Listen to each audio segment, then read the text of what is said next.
incredibly excited to welcome David Carter into the Your Vegan News studio today. Also known as the 300-pound vegan, David is a professional football player who has played for the Arizona Cardinals, Dallas Cowboys, and Chicago Bears. Since adopting a plant-based diet in 2014, he has been a tireless advocate for the animal rights cause and proof that veganism and high-performance athletes can go hand in hand. David, thanks for coming in today. That's it's good. a pleasure. Yeah. So how did you become vegan in the first place? Well, it's my wife. She said that she was going to hold out unless I went vegan. One day I sat down and watched the documentary Forks Over Knives. That's what my wife did. Your wife was already vegan or vegetarian? Yeah, she was already vegan for 6 years. Oh, no kidding. And I knew a little bit about the vegan lifestyle before, but I didn't really take it seriously because it's like most men, I thought like, I'm going to lose all that weight. I'm going to be skinny and frail. So how did that work being a mixed household? Did you have separate pans and pots and everything, or? Well, yeah. Well, for the first part, first few years, my wife was making me meals still. I don't know how she did it. Now being so a vegan. she'd be cooking meat for you? Yeah. Oh, wow. I don't know how she did that. She loves you, I think. She really does. She really does. But then after a while, she just stopped cooking it because she was like, I can't do it anymore. This is not cool. You know, and I was still eating the meat. I was making my own meals, eating like, making milkshakes and eating all the chicken, eating like 6 chicken breasts a day, thinking like, oh, this is where I'm going to get all my protein from. And it really didn't help me at all. And it actually, it made me get, my tendinitis got worse. And it got to the point where I couldn't do bench press, I couldn't do push-ups, I couldn't lift myself out of the tub. No kidding. And it felt like somebody was taking a bat to my elbows every time. And I knew, I was like, okay, I have to make this change. At that point, I had educated myself on what was in meat and what was actually going down and like the steroids and how it caused inflammation. And then actually what really helped was veganizing my current menu. And that actually helped me out so much because I wasn't craving meat because I was still eating the things that I would normally eat. How were you going about doing that? How were you figuring out the recipes and stuff? I just went online and looked up some vegan recipes. It was that simple. I went to one of my favorite websites, is Oh She Glows, and I started with that one, and I still use it. She's amazing. Yeah. So how soon did sort of the physical manifestations of your diet change actually start to take effect? Almost immediately, bro. Yeah. Like within a week, I was sleeping better. I felt better. I had more energy. My body had acclimated to the transition. I mean, of course, you're gonna if you're weaning off of any drug, and meat and dairy are considered to me and to people who know drugs because they have the same effect. But you know, it took me that little bit of time. But after that, I was sleeping better. My body was feeling better. It cleansed out. The tendinitis was starting to go away. This food is going to be my medication. The high blood pressure had gone. The early onset arthritis had gone. Since changing your diet over to being vegan, have you noticed improvements on performance on the field?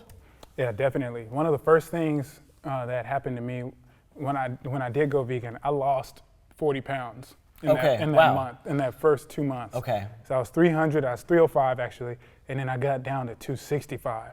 And being a professional athlete and a defensive lineman, and you have to be 300 pounds. Right. Otherwise. And you also don't want to have to get a new domain name for your website. Yeah, you don't want 260-pound vegan. It doesn't have to ring. It definitely helped me. I became faster. At 295, I was running 7-minute miles. Wow.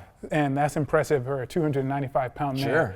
I got my weight back up to 295. But yeah, it definitely made me a better athlete. Not only was I stronger, I was faster, but I didn't have any health issues like I was dealing with. Like you had before. My bench press, when I was meat eater, because I had all the tendinitis and everything, I can only bench press 315 pounds for 5, which is not a lot for me. When I went vegan, all the tendinitis and everything went away. My bench press shot up to higher than it ever been before. No kidding. I was doing 450 pounds on the bench press. My leg press shot up to I was doing 1,800 pounds for a set of 10. So I worked my way up. I did 800 and 1,000. That's like a car. And 1,200. It's like a small car. It's a small car. So have you taken your teammates out for any vegan feasts? Have you been like, come on out to this restaurant and eat all of my food? And have you tried to show them what it's like? Yeah, man. That is the best way, ask me, that's the best way to convert somebody. Through the food. Through the food. Take them to vegan restaurants and because I mean, you don't have to cook anything. It's the laziest way to convert someone, and that's what I've been doing. I've been taking players out to vegan restaurants, and they love it, and they're like, I can do this, and I'm going to start eating healthier. And a lot of players actually been doing that, and like, I'm going to go vegan after football. And, oh wow! And some players are actually going vegan now. Is because it's exciting for them to. It's a new way. You're still getting the protein you want. It's still tasty food, and they're probably not all of them are going completely vegan, but they're incorporating more whole vegan foods into their diets. So how do other players react when you try to get them to go vegan? Well, one of the first things I say to the players is, the average death of a football player is 56 years old. Wow. And that's a crazy statistic. That is crazy. And it's mainly due to heart disease and stroke or heart attack, something like that. And those are food-related illnesses. So, and I tell them, like, man, most players are done. When they're done playing, they're like 30, 32. Well, that's if they play a long time. Right. And I was like, that means you have 20 years left. You have a kid? And they're like, yeah, I have 2 kids. So you're probably not going to get to see your kid get married or, graduate. That's a very strong argument. So how do they react when you tell them all of this? It's an interesting nugget of information for them, and it's they're like, okay, well, he's not telling me anything to hurt me. He's trying to help me to be healthier, and it's been proof. I show them, studies. I talk to them about studies. If they want to listen to it, I'm not going to force it in their ear. But they're very receptive to it. Wow, that's great. That's great.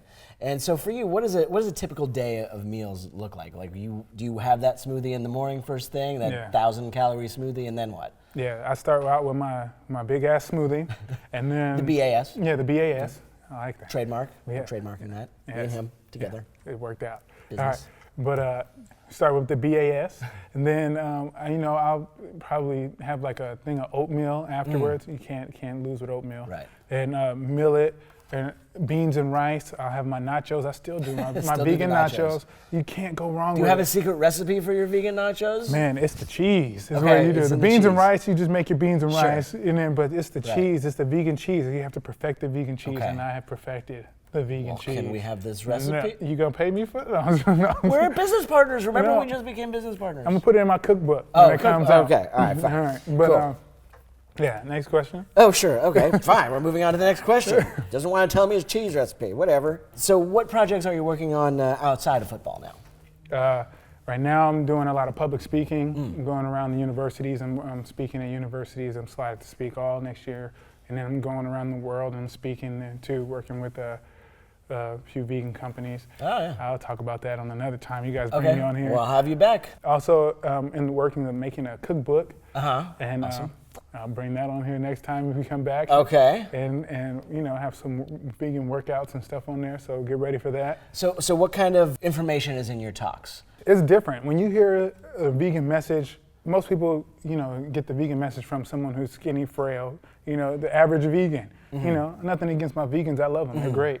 But a lot of them don't work out. They eat the proper diet, but they don't work out. So you just I don't know anybody like that. the physical and the physical stature.